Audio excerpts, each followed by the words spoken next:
ಕೇಂದ್ರ ಸಚಿವ H D. Kumaraswamy versus ADGP ಸಂಘರ್ಷಕ್ಕೆ ಬಿಗ್ ಟ್ವಿಸ್ಟ್ ಸಿಗ್ತಾ ಇದೆ.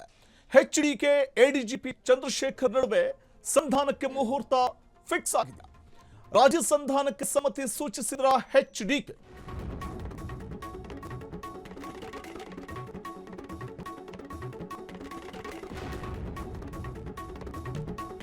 ಎಚ್.ಡಿ.ಕೆ ಎಡಿಜಿಪಿ ಚಂದ್ರಶೇಖರ್ ನಡುವೆ ಸಂಧಾನಕ್ಕೆ ಮುಹೂರ್ತ ಫಿಕ್ಸ್ ಆಯ್ತಾ?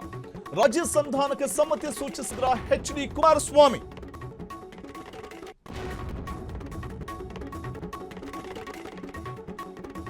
ಸಂಧಾನ ಪ್ರಕ್ರಿಯೆಗಾಗಿ ವಿಚಾರಣೆ ಏಪ್ರಿಲ್ 30ಕ್ಕೆ ಮುಂದೂಡಿದೆ ಕೋರ್ಟ್.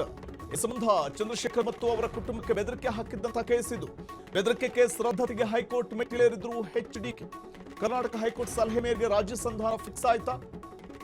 ಪರಸ್ಪರ ಮಾತುಕತೆ ಮೂಲಕ ವಿವಾದ ಬಗೆಹರಿಸಿಕೊಳ್ಳುವುದಕ್ಕೆ ಸಮ್ಮತಿಯನ್ನ ಸೂಚಿಸಿದ್ರ ಎರಡೂ ಕಡೆ.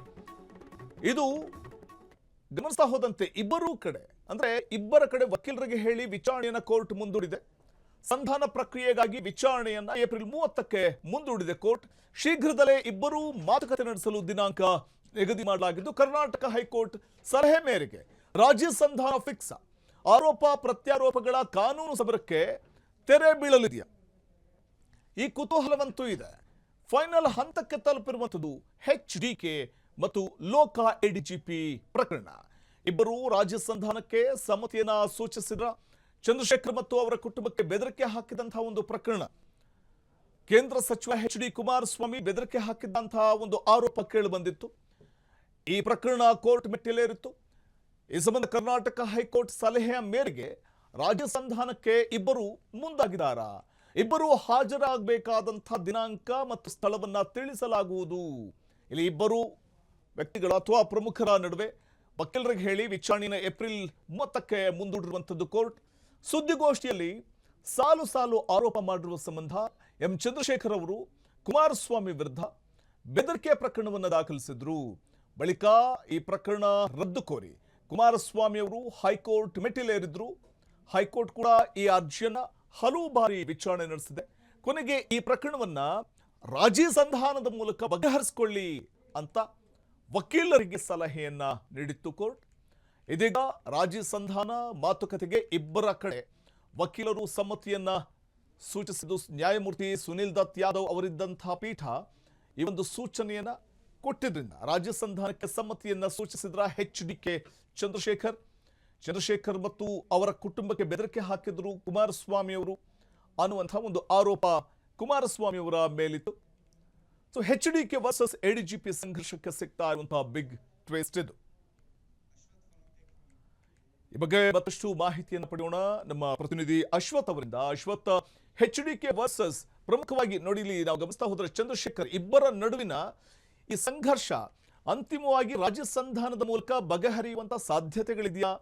ಯಾವ ರೀತಿಯ ಟ್ವಿಸ್ಟ್ ಸಿಗ್ತಾ ಇದೆ ಅಂತ ಈ ಸಂಘರ್ಷಕ್ಕೆ?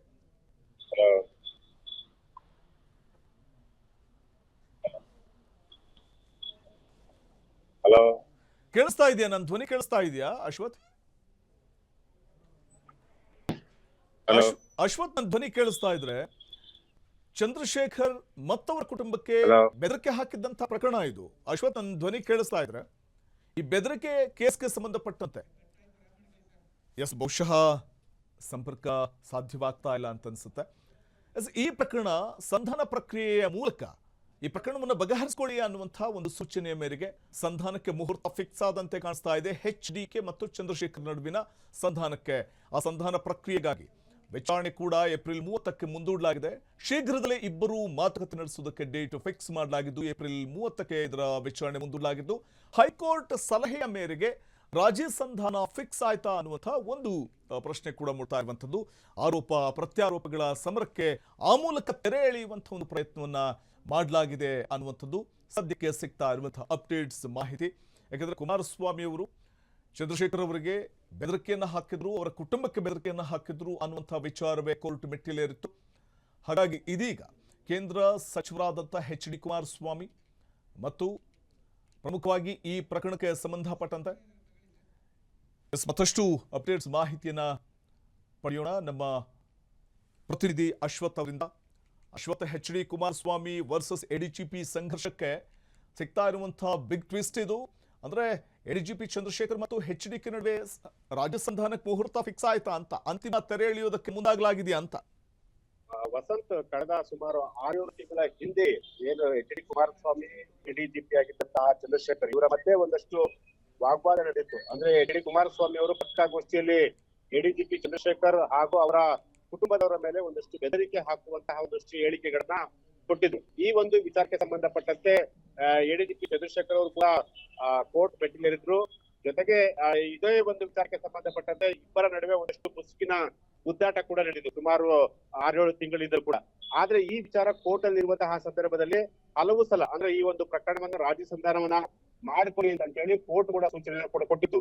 ಆದ್ರೆ ಎಲ್ಲ ಒಂದ್ ಕಡೆ ಈ ಒಂದು ಪ್ರಕರಣ ಎಳೆದುಕೊಂಡು ಬರ್ತಲೇ ಇತ್ತು. ಅಂದ್ರೆ ಇವರು ಕೂಡ ರಾಜ್ಯ ಸಂಧಾನ ಮಾಡ್ಕೊಳ್ಳಿಕ್ಕೆ ಒಪ್ಕೊಂತಿರಲಿಲ್ಲ. ಜೊತೆಗೆ ಅವರು ಕೂಡ ಅಂದ್ರೆ ಎಡಿಜಿಪಿ ಚಂದ್ರಶೇಖರ್ ಕೂಡ ರಾಜ್ಯ ಸಂಧಾನ ಮಾಡ್ಕೊಳ್ಳಿಕ್ಕೆ ಒಪ್ಕೊಂತಿರಲಿಲ್ಲ. ಆದ್ರೆ ಈಗ ಇವತ್ತು ಈ ಒಂದು ಪ್ರಕರಣ ಏನು ಹೈಕೋರ್ಟ್ ಅಲ್ಲಿ ವಿಚಾರಣೆ ನಡೆಯುವಂತಹ ಸಂದರ್ಭದಲ್ಲಿ ನ್ಯಾಯಾಧೀಶರು ಈ ಒಂದು ಪ್ರಕರಣಕ್ಕೆ ಒಂದು ತಾರ್ಕಿಕ ಅಂತ್ಯ ಆಗ್ಬೇಕು, ನೀವೇ ಕೂತ್ಕೊಂಡು ಇದನ್ನ ಬಗೆಹರಿಸ್ಕೊಡಿ ಅಂತ ಹೇಳಿ ಒಂದು ಸೂಚನೆಯನ್ನ ಕೂಡ ಕೊಟ್ಟಿತ್ತು. ಸೊ ಆ ಒಂದು ಸೂಚನೆ ಆಧಾರದ ಮೇಲೆ ಈಗ ಸ್ವತಃ HD ಕುಮಾರಸ್ವಾಮಿ ಜೊತೆಗೆ ಎಡಿಜಿಪಿ ಚಂದ್ರಶೇಖರ್ ಅವರ ವಕೀಲರು ಇಬ್ರು ಕೂಡ ಮಾತುಕತೆಯನ್ನ ಮಾಡಿ ಒಂದು ಡೇಟ್ ಅನ್ನು ಕೂಡ ಫಿಕ್ಸ್ ಮಾಡಿರುವಂತದ್ದು. ಅಂದ್ರೆ ಏಪ್ರಿಲ್ 30ನೇ ತಾರೀಕು ಇಬ್ರು ಕೂಡ ರಾಜಸಂಧಾನ ಮಾಡ್ಲಿಕ್ಕೆ ಈಗ ಒಂದು ಡೇಟ್ ಅನ್ನ ಕೂಡ ಫಿಕ್ಸ್ ಆಗಿರುವಂತದ್ದು. ಅಂದ್ರೆ ಈ ಪ್ರಕರಣಕ್ಕೆ ಒಂದು ಅಂತ್ಯ ಆಗುವಂತಹ ಒಂದು ಸೂಚನೆ ಈಗ ಏಪ್ರಿಲ್ 30ನೇ ತಾರೀಕು ಗೊತ್ತಾಗುತ್ತೆ. ವಸಂತ್, ಧನ್ಯವಾದ ತಮ್ಮ ಮಾಹಿತಿಗಾಗಿ ಅಶ್ವಥ್. ಯಾಕಂದ್ರೆ ಈ ಪ್ರಕರಣ ತಮ್ಮ ವಿರುದ್ಧ ತನಿಖೆಗೆ ಮುಂದಾಗಿದ್ದಂತಹ ಲೋಕಾಯುಕ್ತ ಎಡಿಜಿಪಿ ಚಂದ್ರಶೇಖರ್ ರಾವ್ ವಿರುದ್ಧ ಕೇಂದ್ರ ಸಚಿವ HD ಕುಮಾರಸ್ವಾಮಿ ಅವರು ಭ್ರಷ್ಟಾಚಾರ ಸೇರಿದಂತೆ ಹಲವು ಆರೋಪಗಳನ್ನು ಈ ಹಿಂದೆ ಮಾಡಿದ್ರು. ಈ ಬಗ್ಗೆ ಎಡಿಜಿಪಿ ತಿರುಗೇಟು ಕೂಡ ಕೊಟ್ಟಿದ್ರು.